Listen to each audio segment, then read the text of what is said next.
Hello everyone, আমার আজকের বাংলা ক্লাসে আমি তোমাদের সবাইকে জানাই স্বাগত। আজকে আমরা পড়তে চলেছি ক্লাস 10-এর পাঠ্য একটি কবিতা, যার নাম অসুখী একজন। স্ক্রিনে তোমরা সবাই দেখতে পাচ্ছ অসুখী একজন। অসুখী একজন কবিতাটি আদতে যার লেখা তিনি হলেন পাবলো নেরুদা। পাবলো নেরুদার জন্ম হয় 1904 খ্রিস্টাব্দে, মৃত্যু হয় 1973 খ্রিস্টাব্দে। তার সম্পর্কে কয়েকটা ছোট ছোট কথা এসো আমরা আগে একটু জেনে নিই। পাবলো নেরুদা ছিলেন প্রখ্যাত চিলিয়ান কবি, অর্থাৎ চিলির কবি। তিনি স্প্যানিশ ভাষাতেই তিনি তার সাহিত্য সৃষ্টি করেন। তার প্রকৃত নাম কি ছিল জানো? প্রকৃত নাম ছিল Neftali Ricardo Reigns Basoalto. Pablo Neruda এই যে নামটা তিনি গ্রহণ করছেন, তার উৎস চেক লেখক জন নেরুদা, এবং পাবলো নামটির সম্ভাব্য উৎস প্রখ্যাত চিত্রকর পাবলো পিকাসো। তো যেটা আমি বলছিলাম, পাবলো নেরুদা প্রধানত স্প্যানিশ ভাষাতেই তার সাহিত্য সৃষ্টি করেন এবং তার অমর সেই সাহিত্য কীর্তির জন্যই 1971 সালে তিনি নোবেল পুরস্কারে ভূষিত হন। এবারে আমাদের যে পাঠ্য কবিতাটি দেখো, অসুখী একজন, এটা তাহলে পাবলো নেরুদার স্প্যানিশ ভাষায় লেখা কবিতার অনুবাদ। মূল কবিতাটির নাম লা ডেসডিকাডা, এবং এই মূল কবিতাটি পাবলো নেরুদার যে কাব্যগ্রন্থে অন্তর্ভুক্ত হয়েছিল তার নাম এক্সট্রাভ্যাগেরিয়া। কেমন? তাহলে মূল কবিতাটির নাম, আই রিপিট, লা ডেসডিকাডা, এবং লা ডেসডিকাডা যে মূল বিদেশি গ্রন্থের অন্তর্ভুক্ত হয় তার নাম এক্সট্রাভ্যাগেরিয়া। তোমাদের সুবিধের জন্য আমি সেই মূল গ্রন্থটির প্রচ্ছদের ছবি তোমাদের কাছে তুলে ধরছি। দেখো, এক্সট্রাভ্যাগেরিয়া বইটার প্রচ্ছদের ছবি। ক্লিয়ার? এবারে তাহলে আমি এক্ষুনি বললাম অসুখী একজন তাহলে একটি অনুবাদ কবিতা। অনুবাদটি কে করছেন? অসুখী একজন কবিতাটি বাংলায় তর্জমা কথাটার অর্থই হচ্ছে অনুবাদ বা ভাষান্তর। তাহলে অসুখী একজন কবিতাটির ভাষান্তর বা অনুবাদ করছেন আর একজন প্রখ্যাত সাহিত্যিক নবারুণ ভট্টাচার্য। এবং এই অসুখী একজন কবিতাটি নবারুণ ভট্টাচার্যের যে কাব্যগ্রন্থের অন্তর্ভুক্ত হয় তার নাম বিদেশি ফুলে রক্তের ছিটে। আই রিপিট, বিদেশি ফুলে রক্তের ছিটে। এবার তোমাদের সুবিধের জন্য আমি প্রথমে এখানে সাহিত্যিক নবারুণ ভট্টাচার্যের ছবি দিয়ে দিয়েছি, সবাই দেখতে পাচ্ছ স্ক্রিনে। ইনি হলেন সাহিত্যিক নবারুণ ভট্টাচার্য, এবং তার যে বইতে অসুখী একজন কবিতাটি স্থান পায় সেই বইটার প্রচ্ছদের ছবি আমি এখানে দিয়ে দিয়েছি। তলাতে ক্যাপশনও দেওয়া রয়েছে, বিদেশি ফুলে রক্তের ছিটে। কেমন? এবার তাহলে কবিতাটার মূল বক্তব্য কি বা আনুষঙ্গিক কথাবার্তাতে যাবার আগে আমরা চট করে চলো একবার কবি পরিচিতি অংশটাতে চলে যাই। আমি কিন্তু সবাইকে বলছি যে পরীক্ষার জন্য প্রস্তুতি যখন তোমরা নিচ্ছ, মূল টেক্সট খুব ভালো করে তো পড়বেই, সেটা বলাই বাহুল্য, কিন্তু সেই সঙ্গে সঙ্গে কবি পরিচিতি অংশ বা লেখক পরিচিতি অংশ যেটা একদম টেক্সটের শেষে দেওয়া থাকছে, সেই অংশটাতেও কিন্তু ভালো করে একবার চোখ বুলিও। এখানে তাহলে পাবলো নেরুদা সম্পর্কে আমরা কি জানতে পারছি? তিনি ছিলেন একজন প্রখ্যাত কবি, কূটনীতিবিদ, রাজনীতিবিদ, এবং তার জন্ম হয় চিলির সীমান্ত শহর পারলেতে। যেটা আমি একটু আগেই বলছিলাম, তার প্রকৃত নাম নেকতালি রিকার্দো রেন্স বাসোয়ালতো। এবং পাবলো নেরুদা নামটি তিনি কিভাবে গ্রহণ করছেন?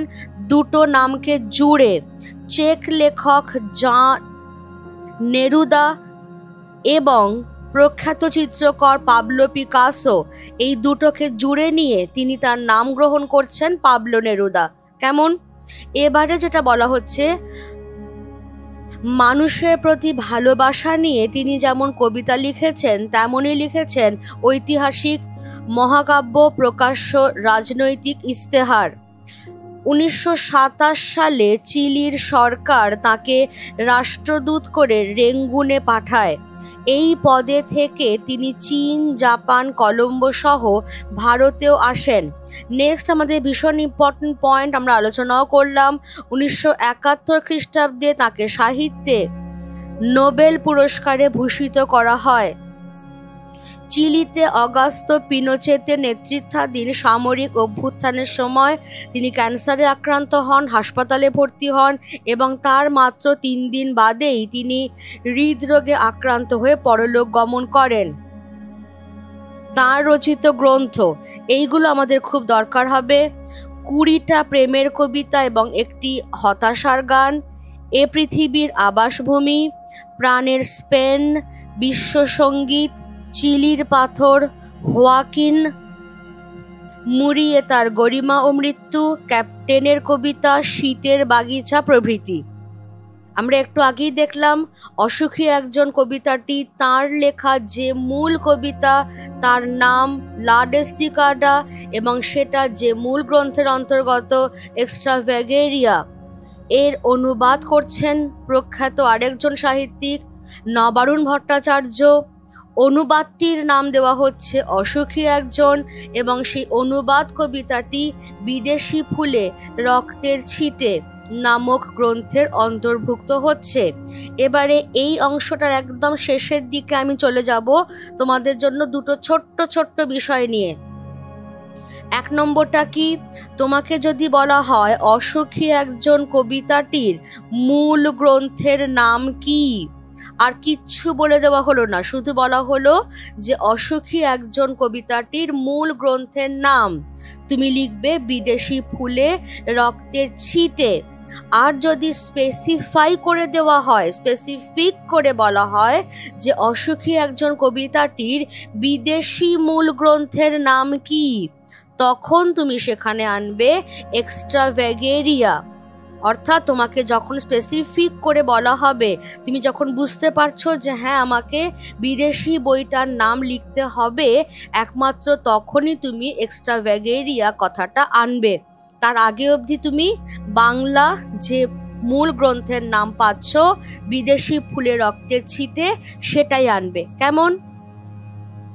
এবারে তাহলে আমরা কবিতাটার মূল বক্তব্যটা একটু দেখে নিই যাতে আমাদের কবিতাটা পড়তে সুবিধা হয়। কি বলা হচ্ছে, কবি পাবলো নেরুদার অসুখী একজন, এটা একটা যুদ্ধ বিরোধী কবিতা। তাহলে যুদ্ধের বিরোধিতা করে কবি লিখছেন অসুখী একজন কবিতাটি, যেখানে কবি এই সত্যকে তুলে ধরতে চেয়েছেন। কোন সত্য? সাম্রাজ্যবাদী শক্তি তথা যুদ্ধবাজ দানবেরা তাদের সীমাহীন লোভ, তাদের ক্ষমতার আগ্রাসনকে চরিতার্থ করতে যুদ্ধ তো বাঁধিয়ে দেয়। এতে কত সাধারণ প্রাণের মৃত্যু ঘটে, অপরিমেয় ক্ষয়ক্ষতি হয়, কিন্তু তারই মধ্যে অক্ষয় হয়ে থাকে মানুষের ভালোবাসা। কারণ প্রেম শাশ্বত, চিরন্তন, চিরকালীন। কোনো যুদ্ধ বা হানাহানি কিন্তু তাকে ধ্বংস করতে পারে না। তাহলে যুদ্ধ যে বাধে সেটার মধ্যে কিন্তু সাধারণ মানুষের কোনো ভূমিকা থাকে না। যারা যুদ্ধবাজ ক্ষমতাশালী শক্তি তারাই নিজেদের ক্ষমতার প্রদর্শন বলো বা ক্ষমতার আগ্রাসন বলো, লোভ বলো, যাই বলো, সেই সমস্ত কিছুর জন্যই তারা যুদ্ধ বাঁধিয়ে দেন। তাতে কত শত সাধারণ মানুষের মৃত্যু ঘটে, ব্যক্তিগত সম্পদ, সামাজিক সম্পদ, প্রাকৃতিক সম্পদের ক্ষয়ক্ষতি ঘটে। কিন্তু এ সমস্ত কিছু সত্ত্বেও যুদ্ধ বিধ্বংসী হতে পারে, যুদ্ধ রক্তক্ষয়ী হতে পারে, কিন্তু যুদ্ধ ভালোবাসার কোনো ক্ষতি করতে পারে না।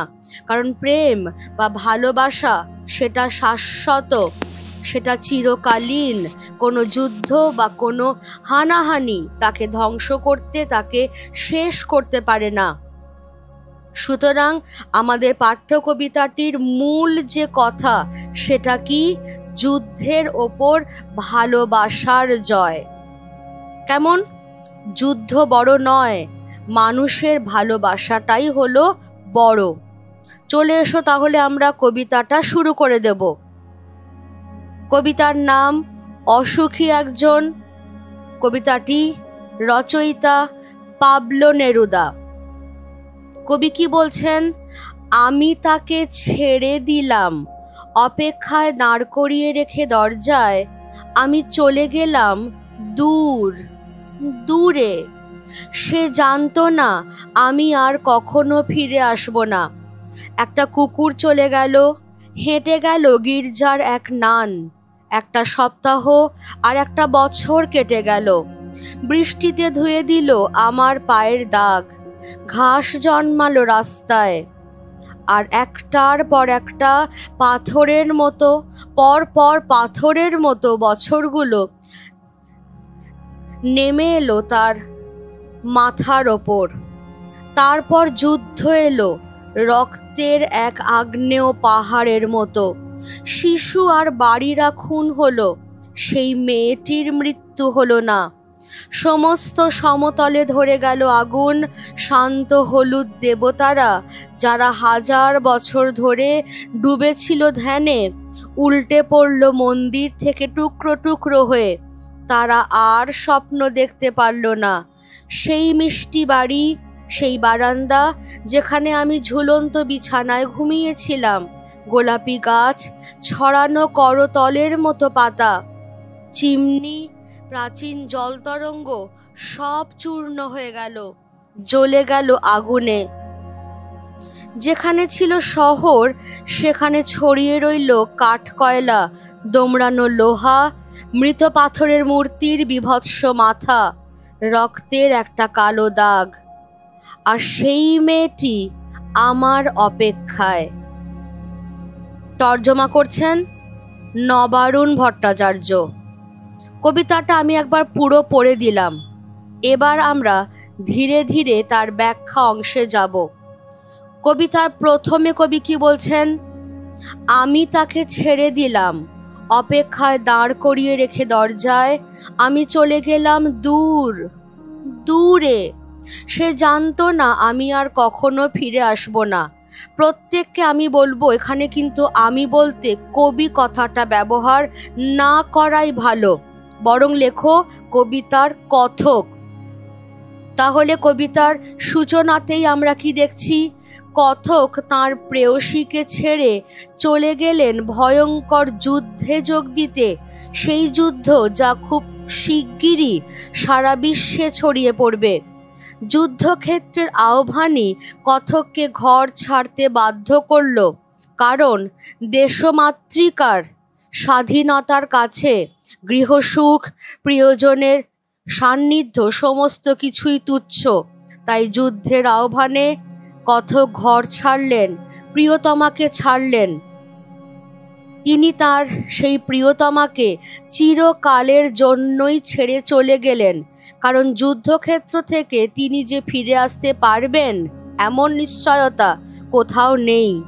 কিন্তু তিনি যে সর্বনাশা যুদ্ধে চলেছেন তা বলতে পারলেন না তার প্রিয়তমাকে, কারণ সেক্ষেত্রে যাবার পথে বাধা আসতে পারে। তাই এক্ষুনি ফিরে আসছি এই কথা বলেই তাকে দরজায় অপেক্ষায় দাঁড় করিয়ে রেখে তিনি চলে গেলেন দূরে, বহু বহু দূরে, যুদ্ধক্ষেত্রে। কথকের প্রিয়তমা জানতো না যে তিনি আর কোনো দিনই ফিরে আসবেন না। ফলে শুরু হলো তার অন্তহীন প্রতীক্ষা। এরপরে কি বলা হচ্ছে? একটা কুকুর চলে গেল, হেঁটে গেল গির্জার এক নান। একটা সপ্তাহ আর একটা বছর কেটে গেল। বৃষ্টিতে ধুয়ে দিল আমার পায়ের দাগ। ঘাস জন্মালো রাস্তায়। অর্থাৎ বলা হচ্ছে যে কবিতার কথক তিনি তার প্রিয়তমাকে দরজায় দাঁড় করিয়ে রেখে যুদ্ধক্ষেত্রে চলে গেলেন। কারণ যুদ্ধে যাবার ডাক যখন এসেছে তখন সেই আহ্বানের কাছে তার প্রিয়জনের সান্নিধ্য, তার গৃহসুখ সব কিছুই তুচ্ছ। তাই সেই মেয়েটিকে অপেক্ষায় দাঁড় করিয়ে রেখে তিনি যুদ্ধক্ষেত্রে চলে গেলেন। তাকে তিনি বলে গেলেন না যে তিনি আর কোনো দিনই ফিরে আসবেন না, তিনি যুদ্ধক্ষেত্রে যাচ্ছেন। কারণ বললে কি হতো, যাওয়ার পথে বাধা আসতে পারত। তাই তিনি এক্ষুনি ফিরে আসছেন এটা বলেই তিনি চলে গেলেন। সেই মেয়েটি জানতই না যে তার প্রেমিক আর কোনো দিনই ফিরে আসবে না, আর সেই জন্যই শুরু হলো তার অন্তহীন প্রতীক্ষা। এই সময়টার মধ্যে কি হচ্ছে আমরা দেখছি, একটা কুকুর চলে যায়, হেঁটে যায় গির্জার এক নান।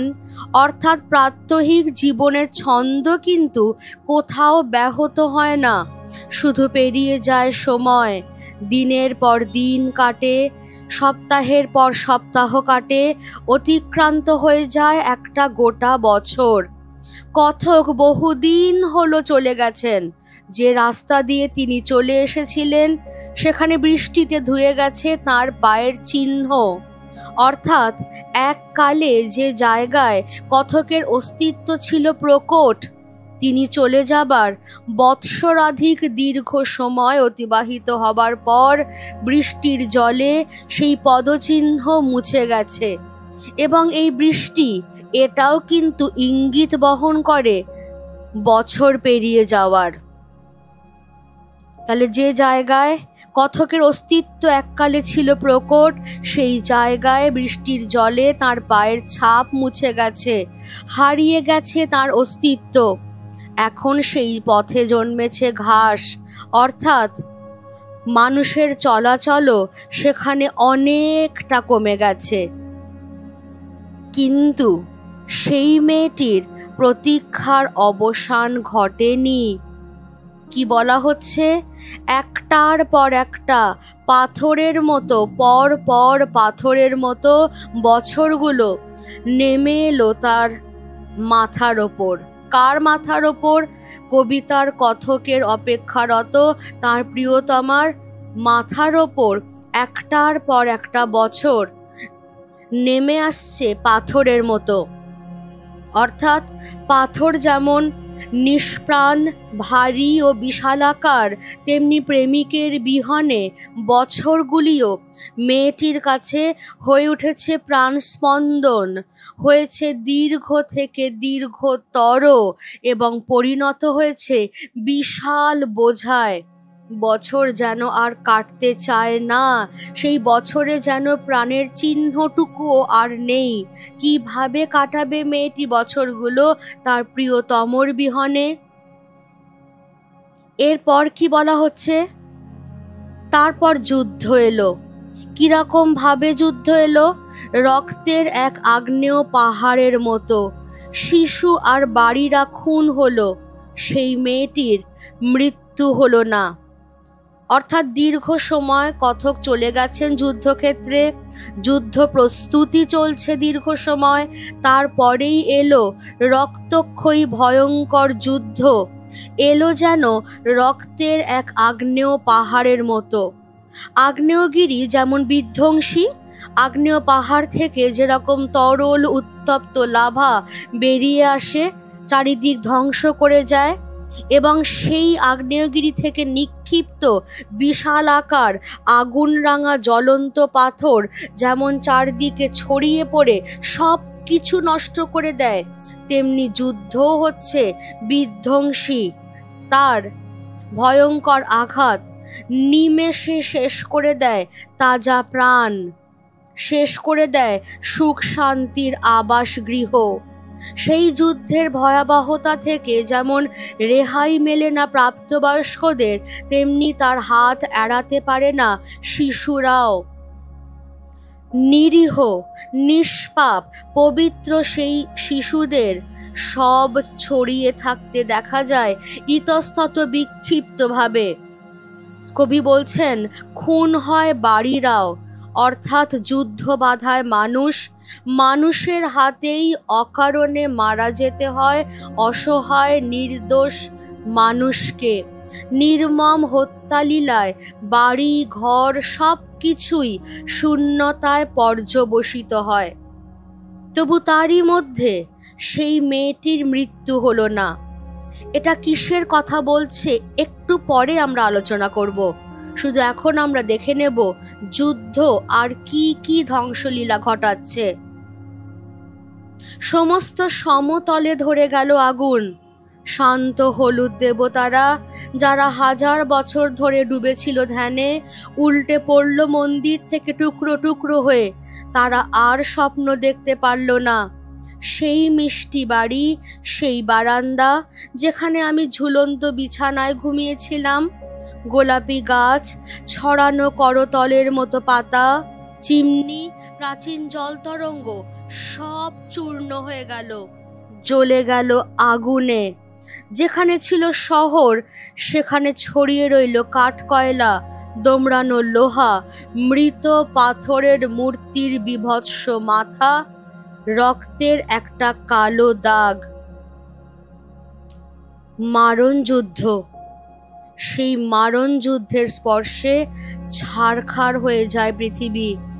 যুদ্ধের আগুন ছড়িয়ে পড়ে সমতলে, সর জায়গায়। হাজার হাজার বছর ধরে শান্ত হলুদ দেবতারা যে মন্দিরে ধ্যানমগ্ন হয়েছিলেন, ধ্বংস হয়ে যায় সেই মন্দিরও, ধ্বংস হয়ে যায় দেব বিগ্রহ। টুকরো টুকরো হয়ে মাটিতে লুটিয়ে পড়েন ঈশ্বর।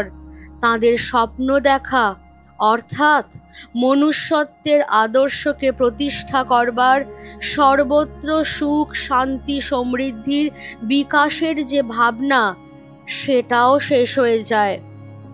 ঈশ্বরের মূর্তির মন্দির থেকে ভেঙে পড়ে যাওয়া আসলে ঈশ্বরের ভেঙে পড়া নয়, বরং মানুষের ঈশ্বর বিশ্বাসের ভেঙে পড়া। যুদ্ধের ভয়াবহ বিভৎসতা দেখে ঈশ্বরের প্রতি মানুষ বিশ্বাস হারাচ্ছে, এ তারই এক প্রতীকী চিত্র মাত্র। যুদ্ধের সেই দানবীয় শক্তি ধ্বংস করে দেয় কথকের ব্যক্তিগত স্মৃতির ভাণ্ডারকেও।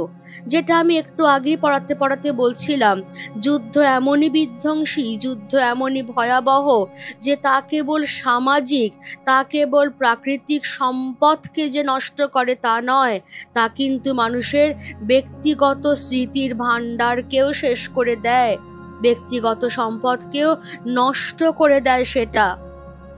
তাই জন্যেই কথকও বলছেন তাঁর স্মৃতির ভাণ্ডারও শেষ হয়ে গেল যুদ্ধের দানবীয় শক্তির আঘাতে। তাঁর মিষ্টি মধুর সুন্দর বাড়ি, শৈশবের স্মৃতি বিজড়িত সেই বারান্দা যেখানে তিনি ঝুলন্ত বিছানা বা দোলায় ঘুমোতেন, বাড়ির পাশের সেই সাজানো বাগান, ছড়ানো করতলের মতো পত্রবহুল সেই গোলাপি গাছ, বাড়ির চিমনি, প্রাচীন জলতরঙ্গ, সব কিছু শেষ হয়ে যায় এক লহমায়। একই সঙ্গে এই সত্যকেও তুলে ধরে যে যুদ্ধ কেবল অর্থনৈতিক বা সামাজিক বা প্রাকৃতিক ক্ষয়ক্ষতি ঘটায় না। শহর ধ্বংস, প্রাণহানির পাশাপাশি তা মানুষের ব্যক্তিগত ক্ষতিকেও স্পষ্ট করে তোলে। যেসব বিষয় বা বস্তুকে কেন্দ্র করে তার অনুভূতির জগতের বিস্তার ঘটেছিল, ধ্বংস করে দেয় সেই সমস্ত কিছুকে। সব চূর্ণ বিচূর্ণ হয়ে যায়, জ্বলে যায় আগুনে। যেখানে একসময় ছিল সুন্দর শহর, যুদ্ধের অভিঘাতে সেখানে পড়ে থাকে কাঠকয়লা, সেখানে পড়ে থাকে দোমড়ানো লোহা, পড়ে যাওয়া পাথরের মূর্তির খণ্ডিত বিভৎস মাথা। এই সমস্ত কিছু নিয়ে শহর পরিণত হয় হৃৎস্পন্দনহীন এক ধ্বংসস্তূপে। সেখানে দেখা যায় রক্তের একটা কালো দাগ। রক্ত যখন তাজা থাকে তখন তার রং লাল, কিন্তু কালের স্রোতে যখন সেই রক্তের দাগ শুকিয়ে যায় তখন তা কালচে হয়ে যায়। অর্থাৎ বোঝাই যায় যে যুদ্ধের পর অনেকগুলো দিন কেটে গেছে। যুদ্ধের স্মৃতি, ভয়াবহ ভয়ানক স্মৃতি বহন করছে এই শহরটা। শুকিয়ে যাওয়া রক্তের কালো দাগ সেই স্মৃতিরই চিহ্ন। আর সেই মেয়েটি আমার অপেক্ষায়। অর্থাৎ সব শেষ হয়ে যাচ্ছে। যুদ্ধের অভিঘাতে অর্থনৈতিক, সামাজিক, প্রাকৃতিক ক্ষয়ক্ষতি যেমন হচ্ছে, তেমনি মানুষের ব্যক্তিগত স্মৃতির ভাণ্ডার ধ্বংস হয়ে যাচ্ছে। যেখানে চনমনে শহর ছিল, সেই শহর পরিণত হচ্ছে হৃদস্পন্দনহীন ধ্বংসস্তূপে। তার ওপর দিয়ে যখন সময়ের স্রোত বয়ে যাচ্ছে, তখন তাজা রক্তের দাগ শুকিয়ে কালচে হয়ে যাচ্ছে। শুধু সেই মেয়েটি কথকের অপেক্ষায় এখনো রয়েছে। সেই মেয়েটির মৃত্যু হলো না। আমরা বুঝতে পারছি যে সবাই মারা গেলেও সেই মেয়েটির মৃত্যু হলো না। অর্থাৎ কবি কি বলতে চাইছেন? যুদ্ধ হয়তো তার দৈহিক অস্তিত্বের বিনাশ ঘটাতে পারে, কিন্তু তার অপেক্ষার অবসান ঘটাতে পারে না। কারণ তোমরাও বুঝতে পারছো যে যুদ্ধ যেখানে এতটাই ভয়াবহ, এতটাই বিধ্বংসী যে সে সমস্ত কিছুকে ধ্বংস করে দিচ্ছে, কিছুই তার আঘাত থেকে রক্ষা পাচ্ছে না, সেখানে কথকের প্রিয়তমা কি করে বেঁচে থাকতে পারেন? তাহলে তারও কিন্তু মৃত্যু ঘটেছে।